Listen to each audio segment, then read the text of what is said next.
And yo, this is the Sports Bag Bros podcast, and we're back at you on a Monday. Yes, we're on from Monday, and we come on Thursday. So I'm not gonna say from Monday to Thursday, but Monday and Thursday. This is the Sports Bag Bros podcast. Non-stop coming at you 24/7, right? Yeah, right. We like one of these cable television news networks going all day and all night. But we're coming off of a weekend, and of course, sports always happens. But today, if you saw the thumbnail, if you had a chance to see it, it's about the NBA. We have our NBA champs for the 23-24 season. The Boston Celtics had hung their 18th banner. So we know that. And the draft for the new talent coming up is on Wednesday. So in the meantime and in between time, we're going to come up with something new or something different, at least from what we normally do. With basketball, the top 10 players of all time in the NBA. I know it's subjective. I know no one is going to have all 10 all the same. So that's why we're going to do this. So if you want to come in as well, if you're watching, when you ultimately watch, we're going live. We're already live. You can come in and add your 2 cents. If you think we don't know what the hell we're talking about, enlighten us. Enlighten us. Let us know what the deal is. Let us know, Bible, what's going on. But come with facts, not feelings. All right. Oh, we're gonna have facts, not feelings. We can debate facts all day long, but we can't do nothing about your feelings. All right.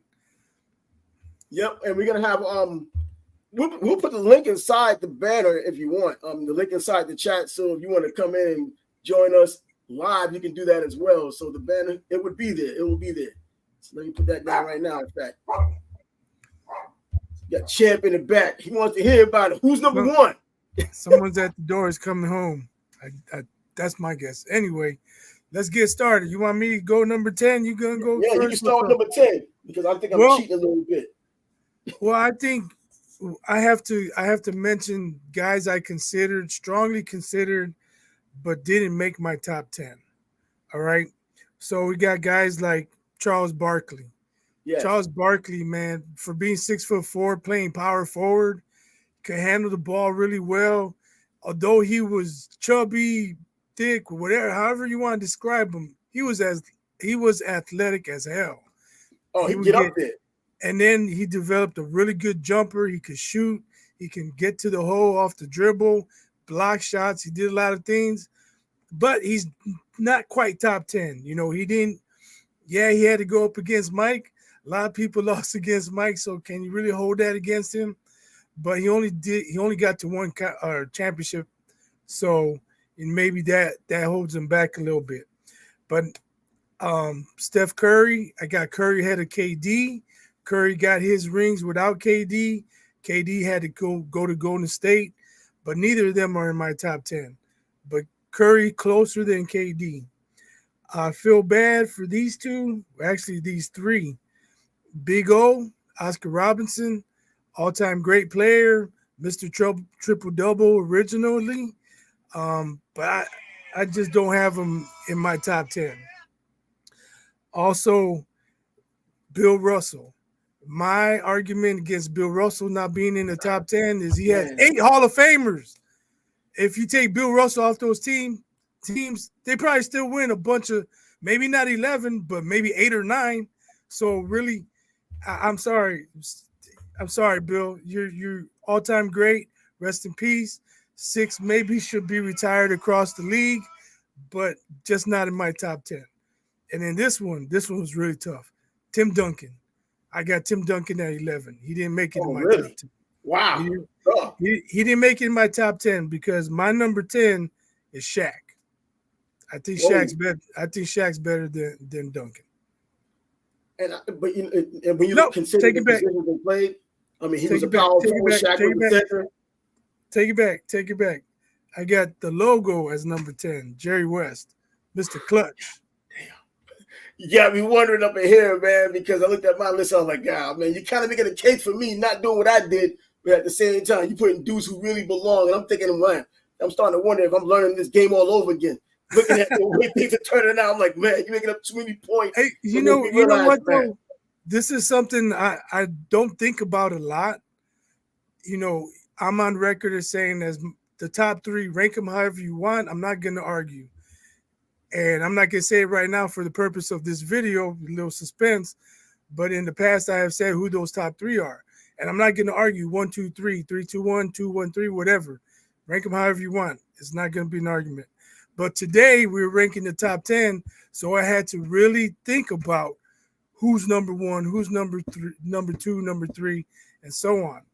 And that's how I came to my top 10. In 6 months, I may think a little bit differently. I might switch Duncan for West. Well, But I went with the logo, and I'll let you go, and then I'll give you my reason. Well, these guys are, no one could put any more stats up. The only one who could be on that list, possibly, if you want to have him on there, is LeBron James, who's still going on right now, I think. And so everyone else has already completed their career. They can only be knocked down. That's if only a super duper ridiculous talent comes along in the future and kind of moves one of those top 10 out of there. Now, I don't believe anyone is going to get into the top 3 anytime soon, because it's almost like, if you want to look at 4 at least, you're looking at the Mount Rushmore, and you look at almost any sport, there's just some players who just can't be moved. Just like in boxing, there are 4 guys that's kind of interchangeable. They cannot be moved no matter what you do today, because the game has been changed so much. But right now with basketball, I guess I got to go with my number 10, but I think I'm going to break the rules a little bit. Wait, real quick before you reveal it. The only thing I would say to that is guys like Luka, he's only 25. Yeah, exactly. They have a lot of time. They're playing at such a high level. If they do that for an extended period of time, you gotta start thinking about, okay, who I'm taking off that Mount Rushmore, just because they're playing at such a high level. Whereas in the top 3, they've done it for a long time, so that's where they don't match up. But if they do it for a long time, now you got to really start thinking. And now also at some point, you're probably going to think the NBA may go back to the high school players as well. And then if they start that early, that means they have more chances to do more things. Kind of like LeBron being the only one who kind of lived up to somewhat of the expectations as a number 1 overall pick as a high school player. You look at these past high school players who've gone early, not really putting a dent, especially not giving anyone in the top 10 of any era anything to worry about. Don't forget KG. Oh, KG. You know what? KG put a little bit in there. Wait, he wasn't number 1 though. If you wasn't number 1 though. Was he number 1? No, he wasn't number 1. And now if they knew what they were getting, he would have been number 1. Probably should have been. If they knew what they were getting, he would have been number 1. But I mean, if you had a top 15 or top 20, KG's there. He's there. I don't see how he can't be there. But going with I didn't want to break the rules. I didn't want to make any exceptions, but hell, let's break the freaking rules. What's going to happen? Get sued? Man, I had to go where you kind of didn't want to go. I put Bill Russell because I had a 10B, and I know I shouldn't have had a 10B. I know it doesn't seem fair. He had all of these freaking guys. He had all of these people on his team, Hall of Famers. But you look at what he had done overall, just statistically. I know it shouldn't be all about stats, because you can look at the pictures of him with the rings on, and we see those rings all the time, and we think about, all these championships, and some people default saying, if you want to talk about rings, he's the greatest then, because that's their counter to people talking about the ring argument with MJ and mostly LeBron fans. That's typically what you get. But 22.5 rebounds for his career, that's something to think about. And to think about during that career, he was going against Wilt Chamberlain, and it was still getting those rebounds. And it was a smaller league, so you had more of a round robin going on where guys played more often against one another. So I put him up there. 11 championships. You can't go by stats alone, because, like I said, it was a smaller league back then. The talent wasn't as great, or it wasn't. For that time, it had to be. Fewer teams means there's a concentration of talent. When you start having more teams, then guys who wouldn't have made the team before now making the team because there's an extra team for them to go on. Right. But 3-time All-NBA first team, and you're thinking about that, the stats are everywhere. So you can't rely on one. All of these MVPs, but only 3-time first team All-NBA. Like, what's going on here? You don't know whether it was just the times of what had happened, or were there other players out there that were that much better than him. I know Bob Cousy had gotten the MVP the year before he had gotten it, but we know Bob Cousy is also someone not on this list, but he's certainly on an NBA All-Star list. So I got to go my official 10, my number 10, bro. I couldn't leave him off, man. It was between him and it was between the freaking logo. I went with Zeke, man. I had to roll with Zeke. Zeke, man. Isaiah Thomas, man. Wow. I mean, okay, that's a surprise to me. You know what? At least these are guys that we had gotten to see. So we could kind of look at the stats and being all the stats, even though his weren't extraordinary stats, but we look at the way they played and the way and how they played and what he brought to the league at a time when a guy his size wasn't supposed to do as much. I think he kind of opens the door for someone like AI. You know what I mean? But the way he played, the tenacity he played with, we talk about how soft guys are. We already know how Zeke was bleeding and still playing. I don't know about him opening any doors because, you know, there've been a lot of small ballers before Isaiah, Tiny Archibald. Mm-hmm. I don't know about him opening any doors. Now, okay, so if it's Tiny Archibald, you look at Zeke and you see Zeke is still a better player than Tiny Archibald. Give him more credit playing in the market that he played in. I mean, Detroit's not a small market, but he was definitely a face of the NBA for a little while, along with other big faces like Bird, like Magic, even Kareem. I think, and especially, you know, this is the guy at least who led the team that allegedly just prevented Jordan from winning until he finally kicked down the door. So he has to get credit for that. He has to get some credit for that. So, I mean, Isaiah Thomas, great player, just not in my top 10, not in my top 15. But the reason I went with the logo, he was 10-time first team All NBA. Absolutely. He's the only player to be Finals MVP in the losing effort. He averaged almost 18 points a game as a rookie, and then after that, he never averaged below 20.5. And you know, he had some monster seasons. And then when he finally got some help with Wilt, they dominated the league. They set records for winning games. Yeah, so that's why I went for the logo. He also went to 9 finals. I couldn't leave the logo off. He's the I didn't want to leave him off, man. And I knew all these things coming up about him. I knew that I was going to hit hard. But he was even all defense 4 times. First team 4 times, second team 2 times. And you know what I was probably thinking as well? He just died. I didn't want this to be a nostalgia pick. Now, once again, if people want to come in, I put the link out there for you to click on and come in. If you think we're wrong or if you have your own list, come inside. Whether it matches our list or whether you're coming with somebody who's considered an outlier who may just fit the piece. There have been a great deal of players in the NBA, as we already know in its history. They can easily come in and probably disrupt what we have as a top 10 because not everybody can be the freaking top 10. You have to be the elite of the elite. So just for comparison's sake, I don't know what Isaiah averaged, but for his career, Jerry averaged 27 points a game, 6.7 assists, he was in the team. 5.8 rebounds for his entire career. And I'm not trying to take away the older players and the way they played the game because I know people like to compartmentalize now, talking about how these players didn't have the talent and they didn't have the people around them. I kind of made a little bit of a case about that, looking at a smaller NBA means a higher concentration of talent available. They had nothing to do with the available talent back then because, hey, there weren't as many people playing, whether it was color barriers or whatever. They just didn't have that luxury of having everyone playing in the NBA like we have now all over the world. And there's an argument to be said that if you're one of the greatest players in the NBA now, you're probably one of the greatest ever because the entire world has been invited to the NBA. So are you going to go with your number 9 now, or can we put a little number 10? Hey, the logo, you can't go wrong, man. I mean, if I have a 10B, then it would be Duncan, but I'm going 10, not 11 like you. Yeah, I know it sucks, man. I don't want to break the rules, but yo, I kind of jumped the gun. My 9 is Shaq. Shaq, all right. You want me to go over his accolades? I don't think I need to, but you know, he's a 3-time Finals MVP. He won the MVP for the league. He multiple all defense teams, led the league in rebounding, led the league in scoring one year. He averaged 24 points and 11 rebounds for his entire career. Now, do you think it should be better at the rebounds, considering who he was and the athleticism he had, especially in the beginning with Orlando? That guy, he was a freaking LSU.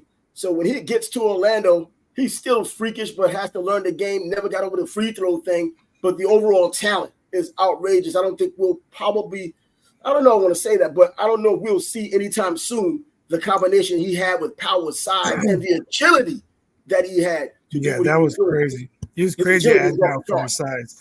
He did average – I mean, he did have 2 years where he averaged 30 and 15.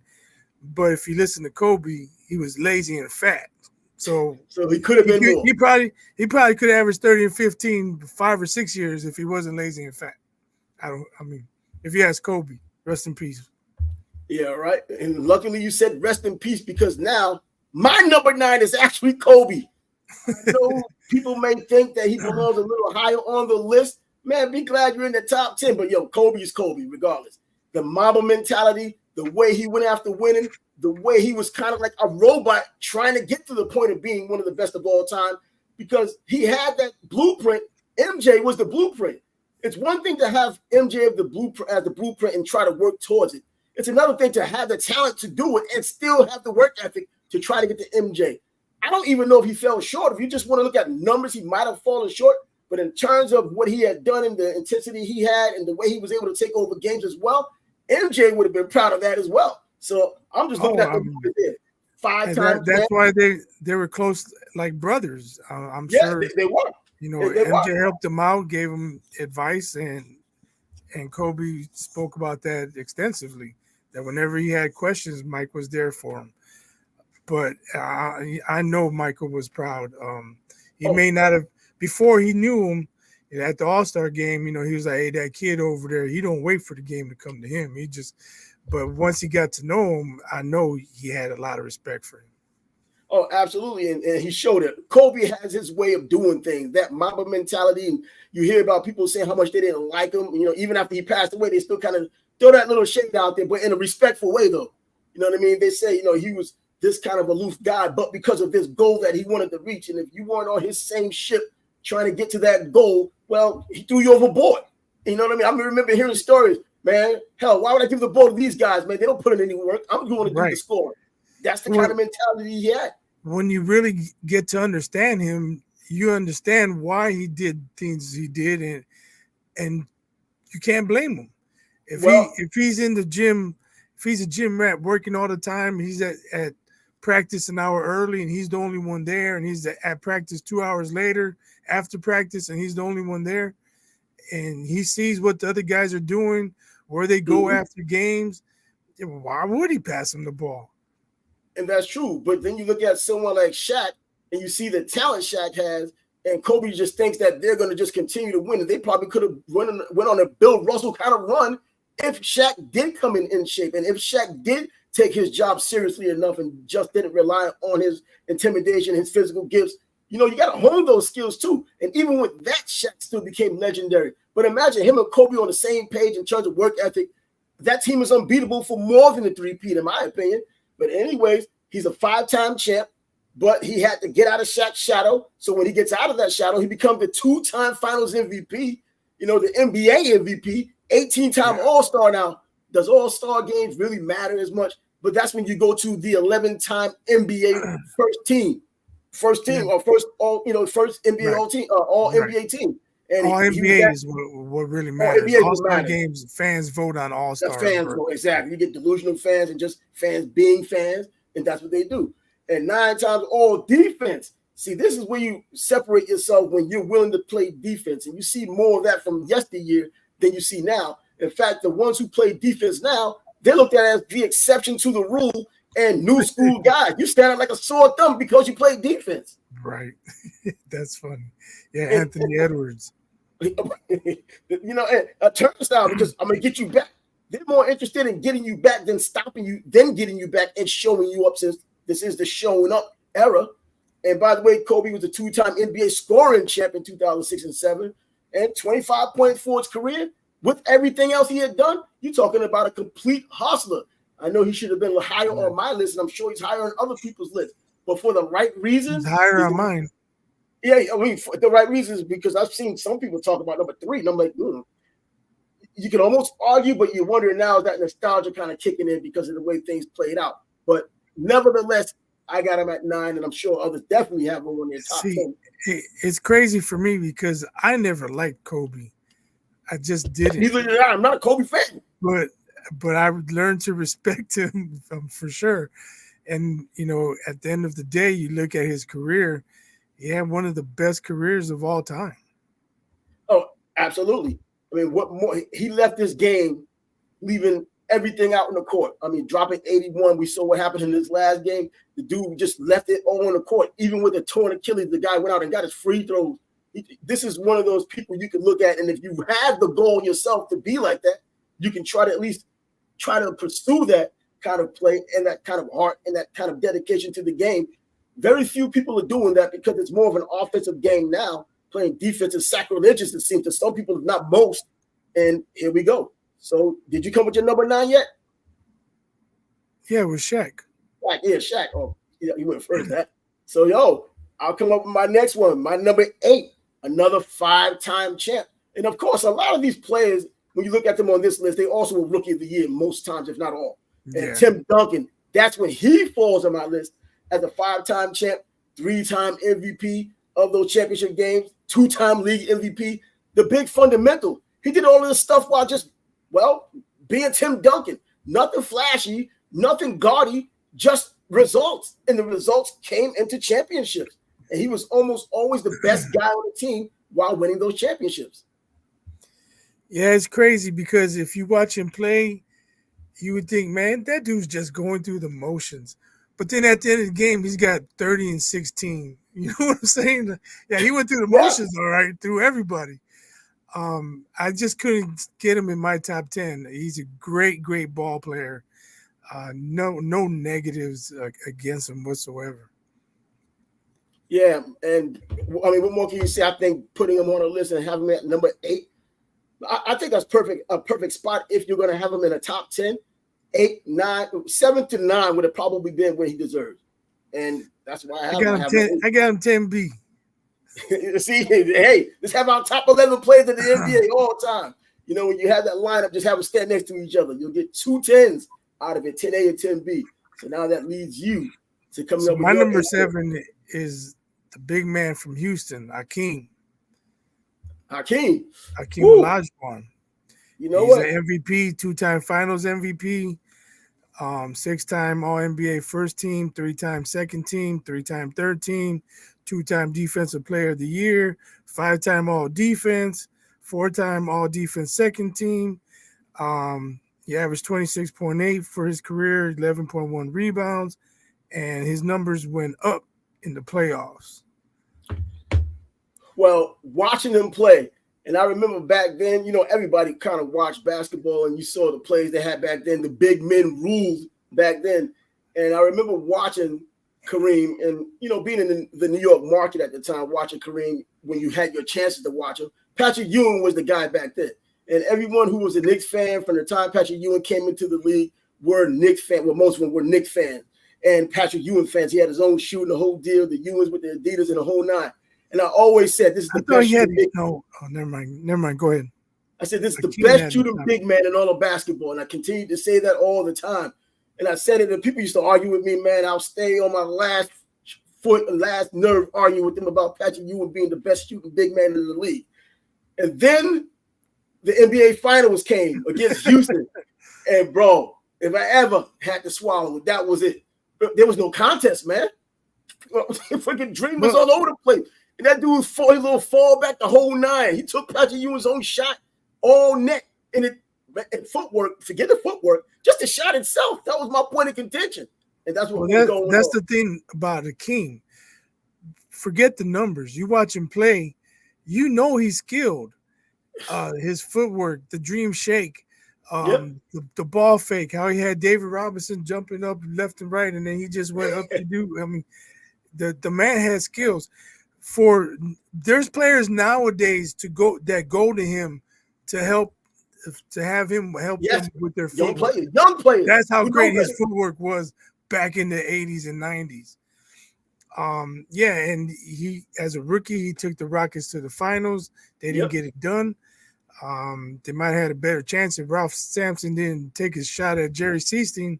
I remember Jerry Seasteen. After that, Sampson was nowhere to be found. He was just gone, missing in action. But so he went to 3 finals. He was finals with 2 MVPs. They won back to back. People say Jordan retired. We'll never know. That's all I can say. Would the Bulls have won 8 straight? I highly doubt it. But would they have won 4? We'll never It know. was, you never know. Exactly. Just leave it at that. It's best like that. And just Hakeem, just that good. And to think this guy started playing basketball at 17 years old because he thought he was going to be some type of a soccer player in Nigeria. He thought he was going to be a soccer player. And then he comes, and that's where that footwork comes from. Knowing how to use it and position themselves. Once he got the most rudimentary basketball skills, he took the baton like a freaking relay runner and took it from there. And the dream was better than Patrick Ewing. It hurts me to say it. Back then it did. Now it doesn't because you kind of get older and you realize greatness. Patrick Ewing was great. The dream was great, Turk. And that was that. Yeah, I forgot to mention he led the league in blocks 3 times, and I believe he leads in blocks all time. Wow. So yeah, and he wasn't even 7 foot. I want to say he was like 6'10". Like he had unbelievable athleticism for his size and incredible timing. That dude, I mean, especially at Houston, man. I know Ewing was a monster at Georgetown, but Hakeem at Houston, man, he was an eraser down low. You know, Patrick Ewing, when he was at Georgetown, was an absolute ridiculous when it came to defense. And that's what the Knicks brought him in for, thinking that defense was going to come through. He did play defense when he got there, but he was much more of a surprising offensive weapon for the Knicks when he got there. A good team, a player to build around. They just never can get those freaking pieces right when they needed to be. But then you had the MJ factor, and a lot of people's dreams were shot to hell because of MJ. I think I just figured it out because I've asked other Georgetown fans or Knicks fans before, like, what do you think happened to Ewing? Because at Georgetown, he was so dominant defensively. He like people were afraid of him, like literally scared of him. But then in the NBA, you got J.R. Ryder dunking on him, MJ dunking on him. Nobody was afraid of him in the NBA. Those are the dogs, man. While you were talking, I think it came to me. You don't get bags blocking shots. So he had to develop his offensive game to get his bags. And that's probably why he gave less effort on the defensive end.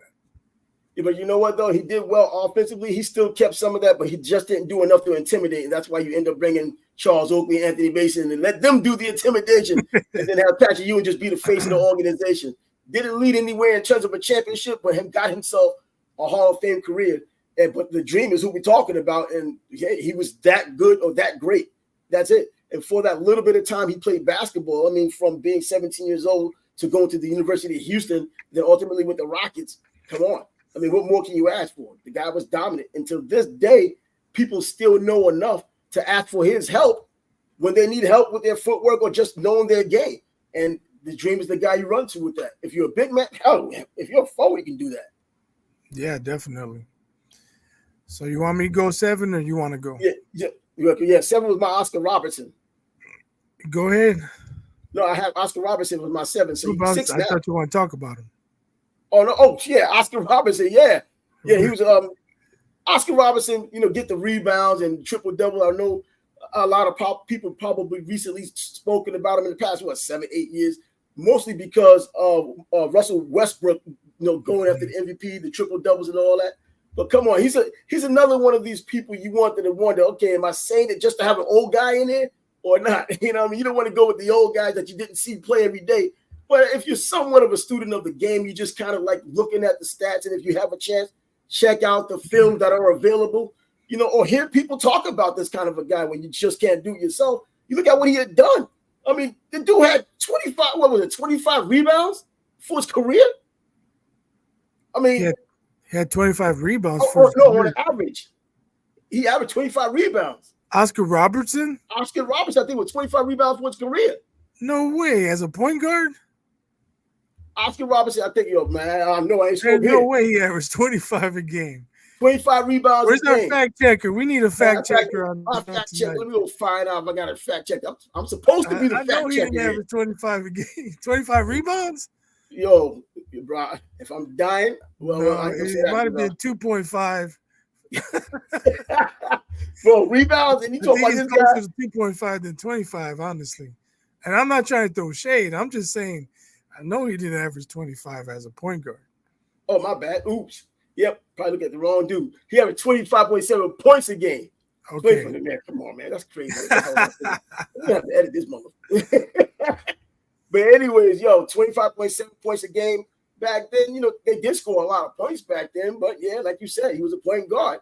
But he got the rebounds as well, and the assists. We know about that. Almost got a triple double for his career. If he just had a half more with it in terms of assist and a 2.5 more rebounds, we have a triple double there. But he's known for what he's known for in terms of the triple doubles.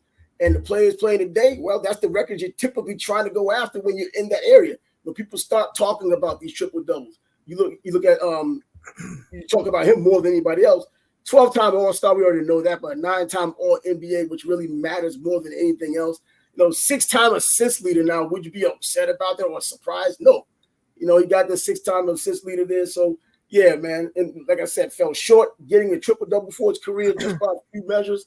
But, yeah, I think – and I probably should have put him down a little lower, but 7 seems like a little sweet spot that you can't be wrong if you're going to have him in the top 10 after all. You're not going to put him at 10. So, for me, going back to Jerry West, the reason why I gave him the nod over Oscar is because of those 9 finals appearances.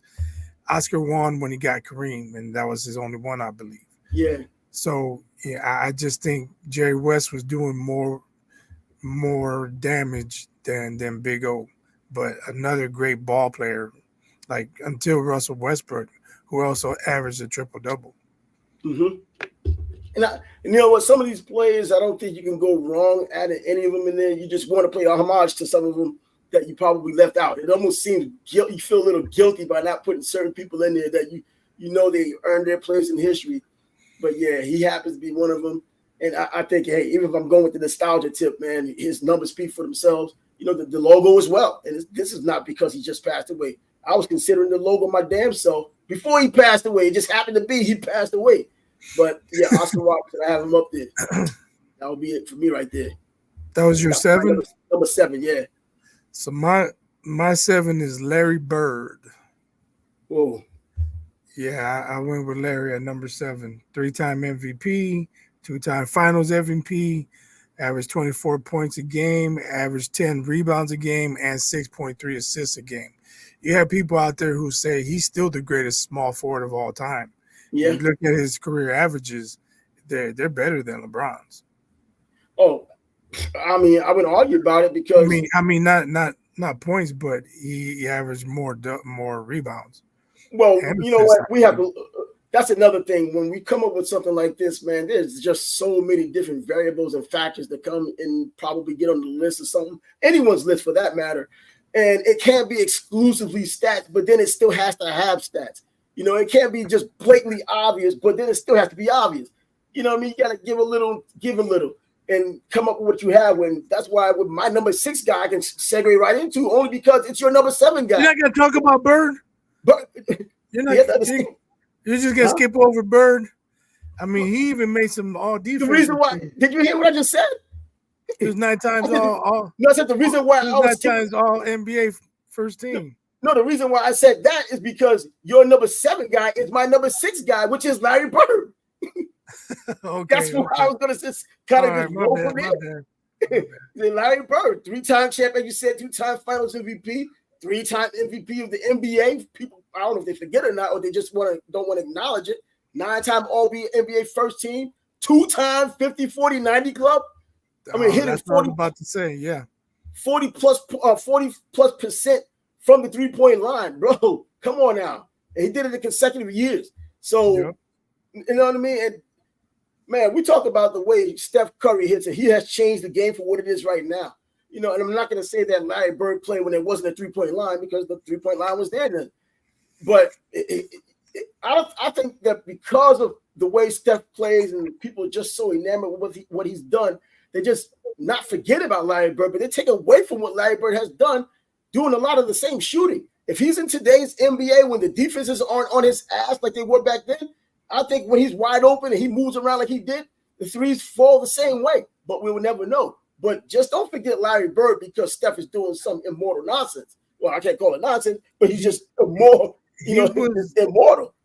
I think he was Luka before Luka. You know what? You want to make a modern day comparison. And I think he was better than Luka because he passed the ball and didn't turn it over like Luka. That's true. Well, he wasn't a point guard either. He didn't have the ball. You know what? He wasn't a point guard either. but he was the go-to guy, and they kept giving to him enough to where you thought he was a damn point guard. He had the ball so damn much. You had DJ out there, but it was Bird you remember who made the plays. I mean, this is a tough list, man, because I got Bird at number 7. And one night I was hanging out with my homie, and growing up, he was a huge Michael Jordan fan. He's a North Carolina fan. He's always been. And he's just been an MJ fan. There was a game when MJ went down and he was holding his knee. And he's like, no, let him be okay. He's like, dear God, please, I'll take the injury for him. Give me the knee injury. Dang. And I was like, damn, dude. And Michael was okay. But to finish that little story, we were walking the next day, coming home from school or somewhere. And he's like, oh, fuck, man. Like, he couldn't walk. I said, what's wrong? He said, my knee. I said, yo, you took the knee injury for Jordan. Divine intervention, man. I was laughing. He's like, man, it ain't funny, man. My shit hurts. I said, well, you took the injury for Jordan. Of course, he'll get better. It ended up going away. So anyway, me and him, long story short, I don't want to say he's a LeBron lover, but he comes off as a LeBron lover. I'm like, man, how you gonna flip from being a Jordan? No, I like both of them. So he's going on and on and on about LeBron. And if you ever meet him, you'd be like, man, that dude talks a lot. Everybody that knows him knows it. So finally, after I said, are you done? You're done now? Yeah, I'm done. 0.9 seconds on the clock. Game 7, you got Bird and LeBron on your team. Who you passing the ball to? Come on, man. He's like, man, his mouth dropped. Like he couldn't even give me an answer. I said, motherfucker, you know you're gonna say Bird after all that you just said, and you still gonna pick Bird to take the last shot. What are you talking about? And he's like, no.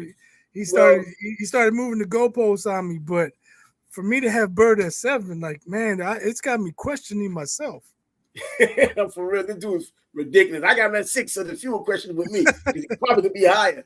And by the way, with 0.9 seconds left on the clock, can LeBron get the charge? Can he get the charge? Can he get the block? Can he get the roll, draw the foul? Because you know you're going to try to go in against Steph Curry, running over little guys, trying to get to the line instead. Kind of, well, anyways. Yeah, but that was my guy right there. I feel I have to also mention, what other player have you seen the opposing bench going crazy for because he's hitting so many crazy shots against the Hawks? I think he dropped 60-something. And players on the bench got fined because they're like, oh, snap, do you see that one? They're like they're doing the stand-up contest. He was cooking the whole team, and the bench was like, wow, this dude's amazing. Where have you ever seen that? What other time have you seen that? That's true. Hey, what can you say, man? Larry Bird. I hate that it seems like people are forgetting about him only because I know it's the most recent thing you're more interested in, especially if it's part of your generation. You think it can't be beaten. And then you hear these other arguments of the better athletes today, which you just can't help because of evolution, just in evolutionary in sports, not just evolution in human beings, which takes longer. But in sports, it evolves a lot faster than just your natural evolution of people. And they just forget about these older guys, man. Come on now. How can you not forget about them? There's a few that's kind of standing the test of time.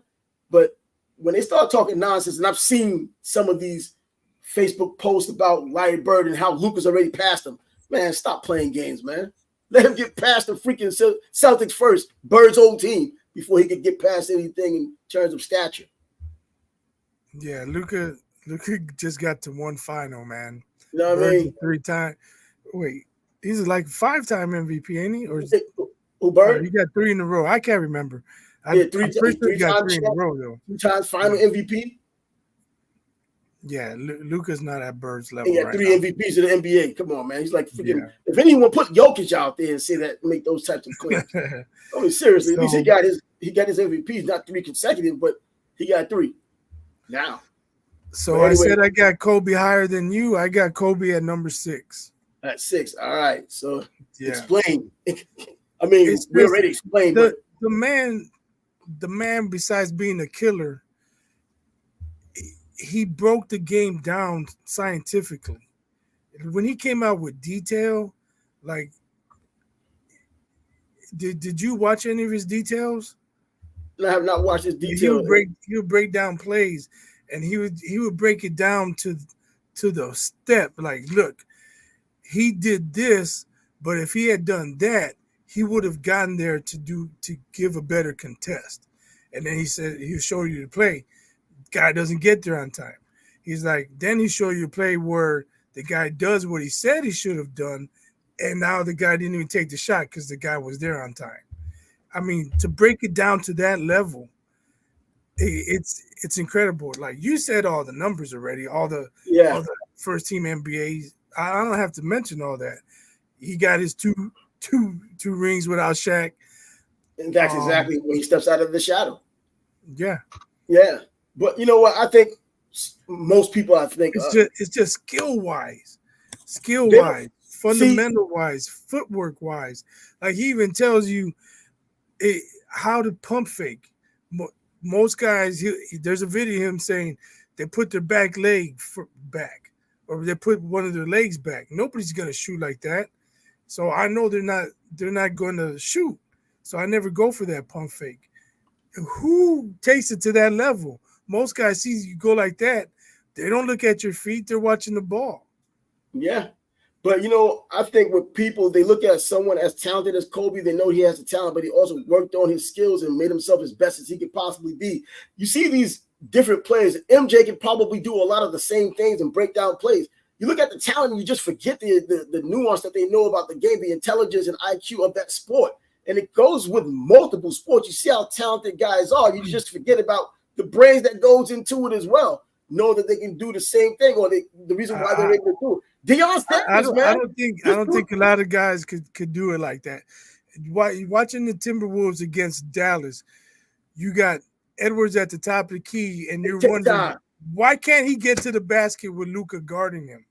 You gonna tell me you gonna tell me Kobe got Luka at the top of the key and he's not getting to the basket? Come on, man. Yeah, but I think you can't say that Kobe was that much quicker. It's not the quickness. It's the I think it's a matter of time, because Kobe came in as a high school kid. He didn't really start doing his thing that we know him as now until he was in his third season, accumulating all of that knowledge and experience. And then ultimately, you know, if you're in it long enough and you're dedicated as much as he was, those things start coming about where you start realizing this, and you look at the video and you're studying the way you're supposed to. These things become second nature, and not everybody's willing to do that. You know, some people would rather just get by with their skill alone. In football, Randy Moss got by, not saying skill alone, like he didn't do anything. But when you talk about a practice what I want to practice, that's one of those guys. It's open, throw it. Exactly. You know, did he need a playbook? He just needed a freaking schoolyard. And that's what he was doing. And so that's your guy at number 6 was Kobe. Yeah, so Kobe's I go number 6. My number 5. My number 5, I think, may even be your number 5. I don't know yet. But Magic Johnson, 5-time champ. You can't have him too far away from Larry Bird. They almost come on. They're like synonymous with one another. 5-time champ, 3 times final MVP. We see what he did in his rookie year. Took over there, won a championship. 3-time NBA MVP. Huh? 42, 15, and 7 against Philly. Absolutely. You know, what was his rookie year? Yeah, when Kareem injured his ankle. When Kareem injured, and he came in, played all 5 spots the whole 9. So 12 All-Star appearances, 4-time NBA assist leader. Come on, it all speaks for himself. And not to mention, come on, we talk about these hustle plays. We don't look at Magic and think about a hustle play. This dude's a 2-time steals leader. He did it when he was younger, but hell, he got the 2 years in a row. He was the steals leader in the NBA. So he's a hustle guy too. He'll get after it. Yeah, he's another guy whose numbers went up in the playoffs. During his career, he averaged 11.1 assists. In the playoffs, he averaged 12.3 assists. Rebounds, he averaged 7.2. In the playoffs, he averaged 7.7. So a little bit more. But for him to be more than 1 assist in the playoffs, like he was really dropping dimes. Yeah, he was. And then, you know, you look at his size, though, but regardless, his size, he still did what he did. He did it just as well as the shorter guys. If John Stockton is his size, will you get the same thing? I don't know. It's just that the style in which he had done it looked pretty. I guess the optics is probably better than just getting the job done. And the way he had done it, being as tall as he is, and Showtime Lakers, and just the way he was a magician with the ball, magic. that's what gave him the credibility and the name he has now. So the respect he gets now. So yeah, that's my guy at number 5. Yeah, as far as fun basketball to watch, how many more teams are there that were more fun than the Showtime Lakers? None. I don't think. Well, I guess Golden State was just about or close Maybe close. at their best. Well, like at their best, right? When Clay and Steph are moving around and the Yeah. ball's moving, that was fun basketball to watch too. But I don't know if that was more fun than Magic running the break. Nah. Or a bad team doing it like the Denver Nuggets when they were running up and down the court, scoring points and not winning games. What was it? Paul Westhead coaching? I think it was. Yeah. Yeah. But yeah, man, he was bringing that Troy State offense or that Troy University basketball, scoring with 200 points a game then when they played. But anyway, yeah, man, that's my guy. So who's your number 5? Number 5 is Magic. Oh, so your number 5 is my That's number 5. what I said. We're this. Oh, yeah, all right. I We're in guess that agreement. caught from old ramble.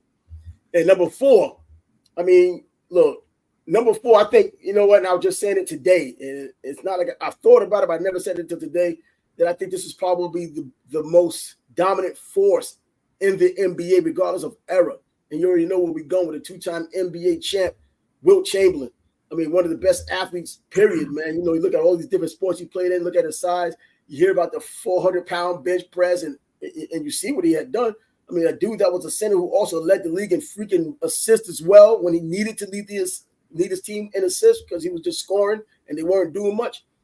Yo, Wilt Chamberlain, man, that he's that good. I mean, NBA Finals MVP, yeah, that's no big deal for him. 7-time scoring champ, and it was consecutive years from 60 to 66. No one stopped him. You know what I mean? 11-time rebounding champ. Now he's the one with the 22.9 rebounds we're talking about a game. What are we talking about here? Come on. Yeah. Well, I know he holds 72 NBA records. 4 he shares with someone else. So that means 68 NBA records belong to Wilt. Wilt. And I still think that he could be possibly in all subjective, that he could be the most dominant force in NBA history in terms of just the athlete was way ahead of his time. He's one of those guys you drop today, he's still doing a lot of the same things. Now, they're a little softer today than they were back when he was, so maybe he scores even more. The same way they think Jordan would score more. The same way AI thinks he's going to score 40 points a game if he came back or if he played at his best in today's NBA. Yeah, I got more to say on Wilt, but I got him higher, so I'm gonna say. Oh, wow. All right. Yeah, my number four is LeBron. He hasn't cracked top 3 yet. Well, and I mean, and he's towards the end of his career. He would have to do something significant for me to change my mind. Well, LeBron, he's in he hasn't hit your top 3 yet, but he's certainly gonna have to be like my top 3 since I've already said Wilt and haven't mentioned LeBron, because I think it would be kind of a bad thing to not have mentioned LeBron during the top 10 up to this point, and knowing I only have 3 more left, he has to be in that top 3. So yeah, well then since I'm going over there anyway, I have number 3, Kareem, bro. That's who I have at number 3. Kareem Abdul-Jabbar. We already know about him. We're not even going to talk about the college because we're talking NBA here, but the college and the high school is just as important because the Basketball Hall of Fame is about everything in basketball, not just the NBA. But 6-time NBA champ, 2-time Finals MVP, 6-time league MVP. This goes on and on. 19 All-Star. We already know the All-Star, but 10-time first team, NBA first team, 5-time NBA All-Defense, 4-time block shots leader, Rookie of the Year. He was the leading scorer in NBA history until LeBron took him over. 38,387 points in a long-ass NBA season, and deserves everything he gets after he's retired. And therefore, whenever the time comes, when the Lord wants him to be his center. Yeah, you missed a couple. He led the league in scoring a couple of times. Mm-hmm. He led the league in blocks 4 times. He led the league in rebounds once. His career averages are 24.6 points, 11.2 rebounds, and 2.6 blocks per game. Yeah, so but you mentioned high school, and I forgot to mention that for Magic. Magic and Kareem, they won at all levels: high school, Yeah, every college, level. and Yeah. NBA. Yep. And then got some gold medals thrown in there for the Olympics. So these guys were. But I don't think Kareem got a gold medal, did he? I don't You're think he right. played any of the Olympic teams. I don't know. I I don't don't know if think he so. played in the Olympics. Because it would have been either 72 Olympics or the 84 Olympics because we didn't have 80 and he Yeah, didn't he play was a pro. 84. He was a pro in '72. So Exactly. They weren't letting, and we know what happened those crappy Olympics in Munich. Come on now. But anyway, yeah, man. But Kareem is the dude at number 3 for me, man. So you already know we got 2 dudes left at 1 and 2. So when I get to Kareem's 5, we'll number talk about. I got Kareem, Kareem as my number 3. Kareem's my number 3.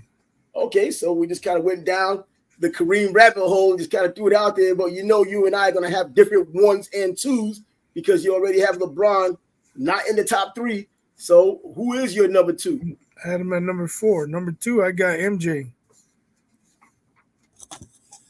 Bro, you think we're going to do Fred Sanford here? I'm bro. Well, I get to it. I get to it when I tell you my number 1. Holy crap, do I have to say MJ's accolades? 6 Finals MVPs, 5 regular season MVPs, multiple scoring championships, defensive player of the year, 9-time all defense. I mean, what it was, he averaged 30.1 points for his career. What do you want me to say? He's just when I'll talk about it when I tell you number 1. Woo, because man.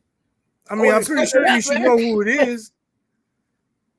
Oh, you threw me on so much by having him at number 2. I can't even think right now. Who did you say that I haven't said yet? That's who it is.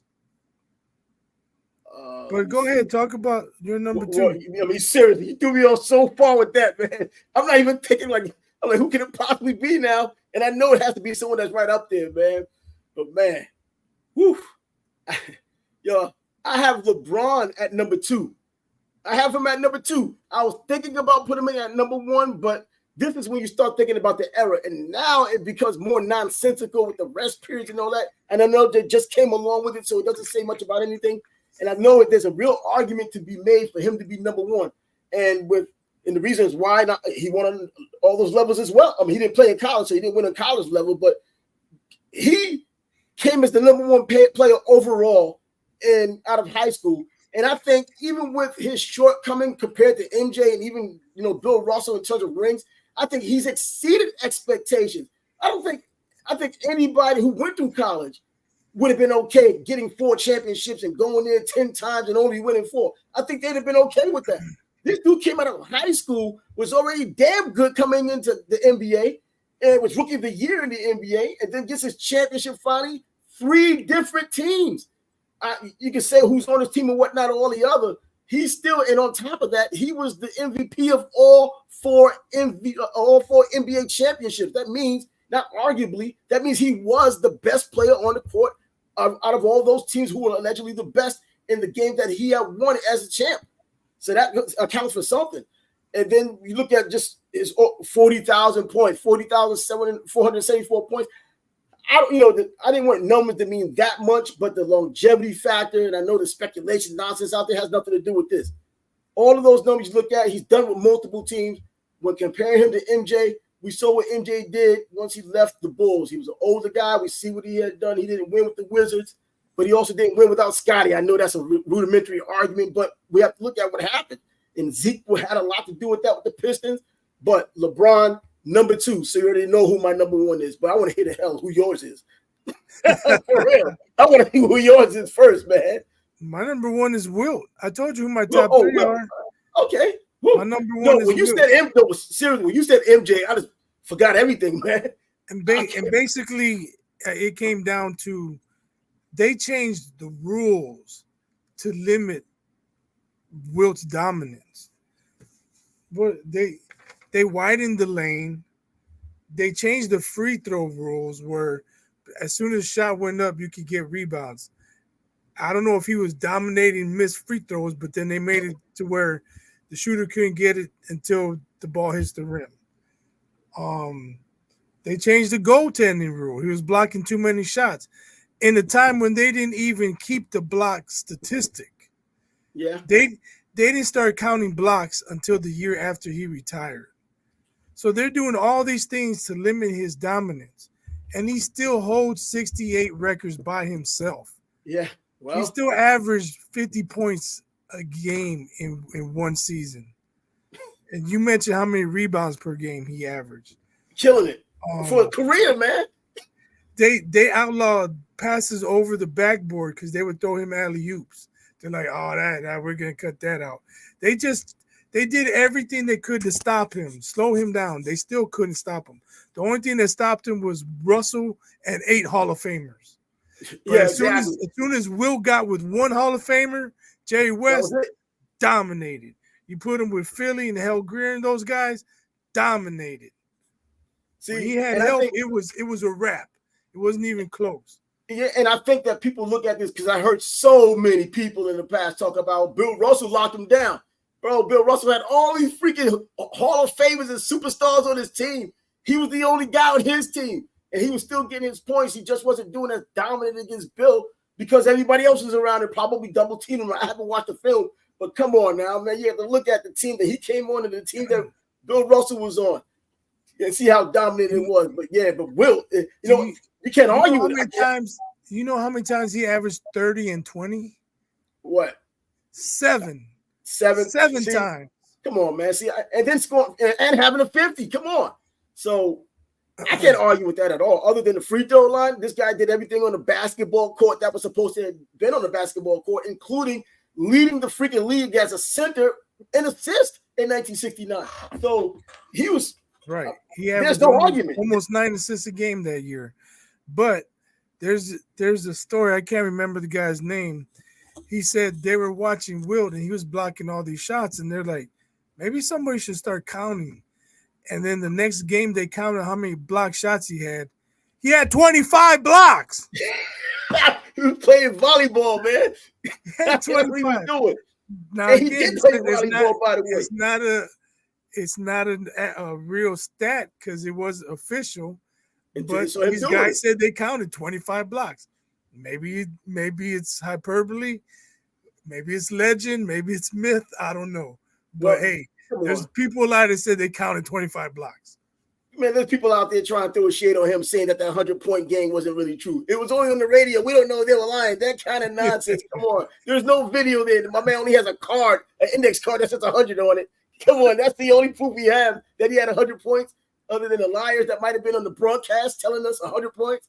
But yeah, man, no one's got 100 points. Kobe had gotten close and fell short still by 19. Come on now. Yeah, and then as far as scoring points, he scored 65 plus 15 times, 50 plus times, 118 times. 118 times he dropped 50. See, and Devin Booker getting like 70, can't win a game. Come on now, get out of here with that. Come on. Yeah, man. But so he has the most and the second most 40-point games in the season. He's first and second on the list. See, and there's no argument there, man, because I think it's not even makes me want to put him even further. But I guess just like you, it's not even close. For now, I might put him at number one. And I should have done it that way. His second most is 63. MJ is third with 37. It's not even close. Man, that's true. You talk, and that's why I think you could have dropped him into any era, and he would have done a lot of what he had done back then. This might be the kicker. This might be the kicker. He played the fewest amount of games to get to 30,000 points. Wow. Probably because he's in anybody else. Anybody else who has 30,000, he played the lowest amount of games. Well, so I guess that goes without saying that my number one is going to be MJ, and I'm almost saying it, feeling guilty now. Come on, man. You kind of took the steam out of that. Let's just say, okay, MJ got 6 rings. Okay, next, we'll see you on Thursday. That's pretty much what it comes down to, man. We already know MJ, man. We got a chance to watch MJ. I wish I would have had a chance to watch. Even though we can watch it on YouTube and see what Wilt had done, it's never going to be the same as being able to watch these guys live, either on television or if you went in attendance and watched it, whether it's in Chicago, whether it's I was in New York or anywhere else you wanted to watch it. But MJ is the guy I saw from beginning to end and seeing his dominance. And even looking at LeBron now, seeing the way he had dominated as well, different era, but still same domination. I still got Michael Jordan in front of LeBron James, and we look at the numbers and he doesn't have to have 40,000+ points to be looked at as the best from pretty much a consensus until the new age comes along and tells you that it's LeBron. 30.1 points a game for his career. And, I can look at LeBron and say, you know what, LeBron doesn't have as high an average because he's a pass-first player. And he still has the numbers that he has. And then we can say, well, he's a compiler, but I don't think so. He's being effective when he's out there. A compiler is someone like Fred McGriff, who just puts up a lot of home runs, doing nothing pretty much, being a freaking DH, or David Ortiz. Hey, hold on. Cram Dog played on some World Series teams. Yeah, he did. He played, but those home runs towards the end was in his latter years. Like it should be. But without those opportunities at DH, we still get those LeBron games. in his latter years, what's he doing now? Getting bounced in the first round. His team is getting bounced, but he's still putting up the numbers. And I don't think if McGriff is in home runs, he needs the help. But I'm just saying, and I'm not trying to dog LeBron, but I'm saying based off what you're saying, McGriff was stat padding. He's hitting home runs. He's hitting the home runs. But in the DH capacity, LeBron scoring points. He's scoring points. But as a DH, you're not going out there in the field, man. Oh, come on. You let the substitute teacher out there. You talk about DHs? No, bro, DH, you're not playing the field. I mean, we could have done it with Babe Ruth. We just made him a freaking DH. You couldn't run the pads anymore. But at least LeBron, his team actually needs his points. Well, I'm saying if the guy can still hit and he's hitting home runs, how you gonna hold that against him? I'm not holding it. Well, yeah, I am. Come on, it's a DH. But anyways, I got LeBron at number 2, MJ at number 1 for those reasons, and because I watched both of them. And even though I think it's kind of interchangeable, I don't think it could be. I think another reason I went with him number 1 is you look at his athleticism. He did track too, right? Track, yep, volleyball, track. So if he came out now, he would still be dominant. He was so crazy athletic. And there's stories about him being 50 years old the first time he met Shaq, and Shaq was like, damn, he's got a fucking strong grip. And you know how strong Shaq is? You know what I'm saying? Yeah. Right. That's what I'm saying. There's no doubt in my mind Wilt would dominate today. He would dominate any day. And that's why I was saying Wilt Chamberlain may be the biggest force in NBA history in terms of an imposing individual, a specimen. We already know. We heard about the benching of 400 pounds. We know about his running track and the volleyball and playing basketball the way he does, pretty much choosing how much he wanted to score and then deciding, hey, when he needed to get assist, he got assist. So who had the most unstoppable weapon in NBA history? Well, we got to call Kareem with the sky hook. The only guy I saw ever block his shot was Wilt. See? And that's what I'm talking about. That's what I'm talking about. Kareem had the sky hook. I've never seen any other highlight of Kareem throwing his hook and somebody swatting it back at him. And that's when it went like a free throw. And that's what it went in like when he was shooting at the sky hook, man. But yeah, I was actually watching a game just last week with the Lakers playing the Bulls and freaking MJ, I think the first time they met, and freaking the Bulls won the game. The Lakers were on a winning streak, man. They were in LA. The Bulls came out there and won.